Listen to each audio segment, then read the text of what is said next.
Joining me now, Congressman from the great state of Ohio, where I was born, Jim Jordan. All right, Congressman, we got gas prices at a 7-year high heading into July 4th. I understand that, people, especially wealthy people, not that there's anything wrong with being wealthy, aren't necessarily going to feel that. But there are people out there living paycheck to paycheck that now can't go drive and see relatives. Yeah. Why is gas so high? Is it just Joe Biden and idiotic Democratic policies, or is there something else to all this? Well, it's a lot of that latter. But I think they've done everything wrong when it comes to economic policy. They lock down our economy.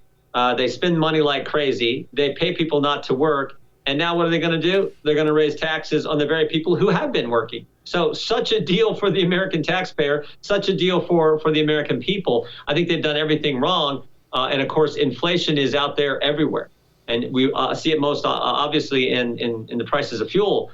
But what a change. I mean, you think about this, Jesse, the first 5 months of this administration have to be the worst start to any administration that I can remember. I mean, we went from a secure border to chaos. We went from energy independence to, gas prices going up and lines at the pump. And we went from stable prices to inflation on everything. We went from peace in the Middle East to rockets being fired on our best friend and ally, Israel. I mean, you can just go down the list. So it's a pretty bad start. And I think the American people realize, wow, this is not what we bargained for some people who may not have voted for President Trump.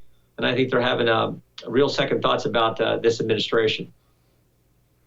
Who is in charge of this administration? I'm not trying to be mean to anybody, but I don't think any person with an IQ above 12 looks at these press conferences, looks at these things, and thinks Joe Biden is the one actually running the country. So setting that aside, whatever he happens to be going through, who is? I mean, I think you and I and the American people deserve to know who exactly is making decisions at the highest executive office. Yeah, it's tough to say.